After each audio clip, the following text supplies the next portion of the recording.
but of course we talked about this a little bit yesterday when it came to eye tests for over 70s. Lots of people had views on that as well. There are lots of people under 70 who could do with an eye test. There are lots of people under 70 who could do with being taken off the roads, it must be said. I don't drive that much, but when I do, I see some really shocking driving, and as a pedestrian and as a user of public transport, I see some of that as well. I just want to take a look at the Transport Minister Lillian Greenwood setting out the new proposal. This is what the Labour government wants to do. She spoke to the BBC this morning. We're proposing a new limit, reducing it from 80 milligrams per 100 millilitres of blood to 50 milligrams, which would bring us in line with Scotland and almost every country in Europe. We want to send a very clear message to people that if you're going out for a drink, leave the car at home. If you know, there are alternatives. There's loads of our favourite brands now coming zero alcohol versions. We want to do something about the 260 people who were killed last year by a drink driver. It's completely preventable, and that's why we're going to take action. Lillian Greenwood there, the Transport Minister. Amanda says, Peter, on drink driving limits, yet another blow to the hospitality section by this abomination of a government, says Amanda. Let's find out what Christopher Snowdon thinks. He's Head of Lifestyle Economics at the Institute of Economic Affairs. Christopher, thank you for joining me today. What do you make of this?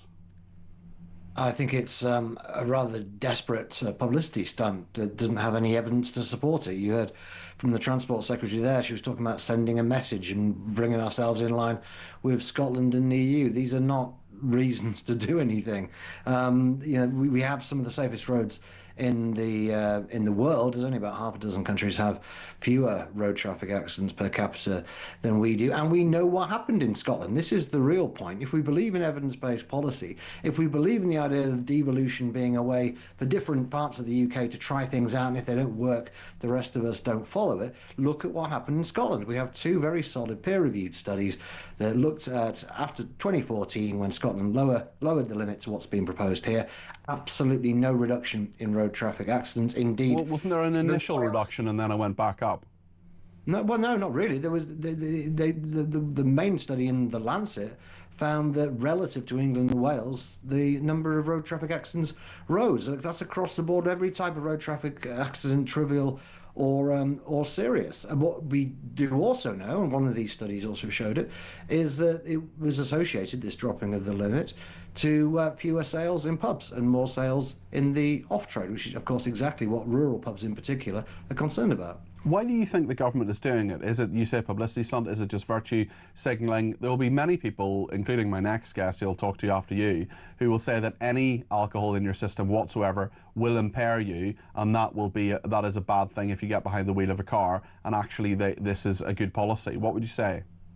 I don't think there's any science to back that up. And as I say, the evidence in Scotland and indeed around the world, I mean, the Transport Secretary is quite right to say that most countries have a lower limit than us. They don't have fewer road accidents than us. They don't have fewer drink driving deaths than us. I think it's untenable to say that any amount of alcohol impairs your driving. We used to talk about drunk driving. I mean, it does. It does impair your driving. If you have alcohol in your system, it does impair your driving. That is factual.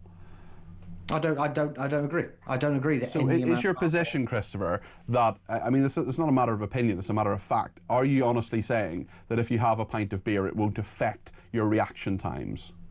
Yeah. Okay, I mean, that's not true, Christopher, is it? As far as I can see, it is true. I don't see why it would impair your reaction times relative to anybody else on the road. If you have any alcohol, Christopher, it is a matter of scientific fact that alcohol impairs your reaction times. That is what happens. Not at very low levels. We're talking about very low levels. We're trying to stop drunk drivers. This is the issue, you see, Peter. And this is why I think this is so misguided. It's typical, not just of this government, but of successive governments. You have a real problem, which is people getting bladdered, going out on the roads and killing people. Rather than deal with that, rather than try and police that properly and tackle that very serious issue, we hassle the law-abiding. We hassle people who aren't causing any accidents, who are just trying to go out, have a pint after work and come home again. But you know and I know, though, Christopher, Christopher, you know and I know though, it's not just about the people who have 1 pint, it's any alcohol, meaning if you set a precedent, if you set a limit, and you essentially say, look, you have a single drink, you shouldn't be on the road, that will prevent people who have, some people anyway, who have lots of drinks from having even a drink. It'll have people at dinner parties, it'll have people who go out for a meal or whatever saying, look, I'm not going to drink at all because I'm getting behind the wheel of a car. Well, it might do. There's pure speculation. You could equally well imagine people who have 1 pint think, oh, well, I'm over the limit now, I might as well keep going. But not necessarily get behind the wheel of a car as a result of that. Well, they might do. They might think, oh, well, apparently I'm over. I forgot that the limit's changed. I've had 1 pint. Do you honestly not think? 4 or 5. If we're in the realms of speculating, but we're not I want speculating. to look at what happened in Scotland. Christopher, there has been a serious societal change in the last 20 or 30 years in regard to alcohol. You cannot argue, well, you can, but you're wrong to say that people would say, well, I'll just have 1 pint of alcohol or 1 drink of wine, and then I'll just keep going, and then I'll get behind the wheel of a car. There is a serious societal taboo of people getting behind the wheel of a car when they are drunk. That has changed in the last few years. You've got to admit that. In the last few decades, yeah, of course I do. I don't see what that's got to do with what you're saying. Well, it's got to do with what you've said. It's got to do with your saying that it's pure speculation to say that people who might just be having 1 drink would then go on to have lots of drinks, and there wouldn't be any preventative measure there. No, you're right. A lot of people, of course, the majority of people will obey the law. But the people who are obeying those laws, who might otherwise go out having had 1 pint of bitter, were never really causing any threat to anybody in the first place. Whereas the person who has the 1 pint thinks, oh, I'm over the limit now, I might as well keep going. They are the real threat. The people who are actually drunk. Not, in your view, very slightly impaired, possibly, but people who are drunk. That's what we need to stop. Are we just missing the elephant in the room here, which is people under the influence of drugs who are driving? Well, yeah, absolutely. There is that too. And that, again, it's illegal. We have the tests, but we're not adequately enforcing things. You know, this is, again, the problem in general with this country. We have more and more laws. We're constantly clamping down on this and that, but nobody's enforcing them. Okay, Christopher, thank you. This is Christopher Snowdon there, Head of Lifestyle Economics at the Institute of Economic Affairs. JB in Aberdeenshire says, Christopher, take note, a medical study of drivers and the effects of alcohol some years ago concluded that 1 pint of beer reduced the driver's reaction time by 11%. That could be the difference between life and death for a third party. If you drink any amount of alcohol and drive, then you're a selfish moron. Drink drivers found to be over the current legal limit should be banned for life in the view of JB from Aberdeenshire. I mean, it is just a matter of scientific fact that alcohol impairs your judgment. It may not necessarily cause an accident. It may not necessarily mean that you get behind the wheel of a car and you can't drive home to some degree with safety. But if you have 1 drink, if I had 1 drink, I would not be getting behind the wheel of a car. I know it can be alcohol in your system from the night before. I know there are certain things that have alcohol in them, like mouthwash and liqueur, sweets and chocolates and things like that. But the point is that if you have a pint of beer, in my view, you should not be getting behind the wheel of a car or a glass of wine. It should be taboo, and it should be societally taboo as well. Luca Straker is campaign manager at Break Road Safety Charity. Luca, you're very welcome to the programme. The fact is that this campaign from you is a good one, and the law that they want to change is probably not a bad idea, but is it actually going to be enforced? Can we trust the police to go out with those breathalyzers and crucially get people who are drug drivers, who are under the influence of drugs, off the road as well? Because I'm not sure we can guarantee that, Luca.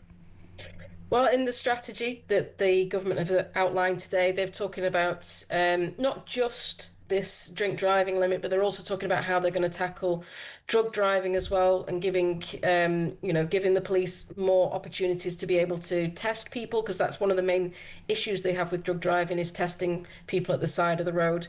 And like you say, encouraging people to not have 1 drink and think that it's okay to drive.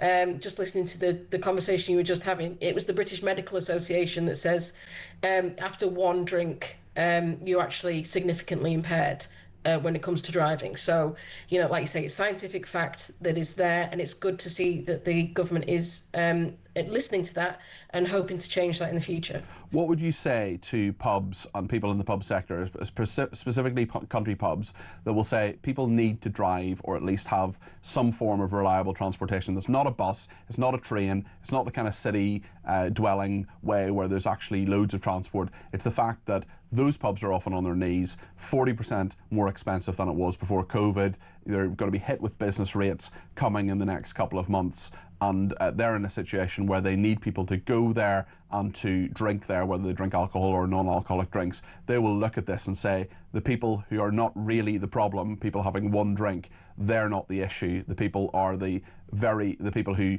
drink lots of alcohol and often don't get caught. Well, I think that's another question for the government. That's not a road safety. We shouldn't be sacrificing road safety in order to help another sector. What we should be doing is making sure the roads are safe, and we should be making sure, the government should be making sure that there is suitable transport within all areas, that all areas of the UK, you can have adequate transport, whether that's kind of rural or whether that's urban. And so I would say that is a question to the government, but we shouldn't be sacrificing the safety of the roads for anyone. I don't think anybody wants to sacrifice safety. What do you think about alco locks, about this idea that you could actually essentially put your mouth to a breathalyzer before a car is allowed to be driven? Again, that's something that is being consulted on within the strategy, and one of the things that we really. But what's your view? I mean, you at Break, at the Road Safety Charity Break, will be putting a view to that consultation, presumably. So, what is your view? Well, we're going to compile all the evidence and put our consultation response forward. Do you not have an opinion? What we want to be saying is that any technology like alcohol locks, like the full suite of technology that they've got in place, there's a full 18 plus the alcohol locks. All of those technologies there to help people be safer on the roads and help people get home at night, and we will be supporting the full breadth of those general safety regulations. There's 19 in total. Alcohol locks is one of them, and we've been campaigning for that to be part of the government's legislation for the last couple of years. What do you think about this story yesterday in regard to sight tests and people over 70 being given sight tests every 3 years? Some would argue that actually people should be given sight tests more than that, or that it's unfairly targeting people over 70, many of whom are very safe drivers. Well, we've been campaigning for years for every single driver to get their eyes tested every 2 years, because your eyesight diminishes over time, but it does so slowly, and therefore you don't necessarily notice how it's diminished, which is why it's really important for everybody who's driver to get their eyes tested every 2 years, just to make sure that your sight is just as it should be. Any glasses and those kind of things can be adjusted. So we've been campaigning for that for years. So every 2 years, I think everybody should be getting their eyes tested. Luca, thank you. That is Luca Straker there, for the campaigns manager for Break, the road safety charity. Looks as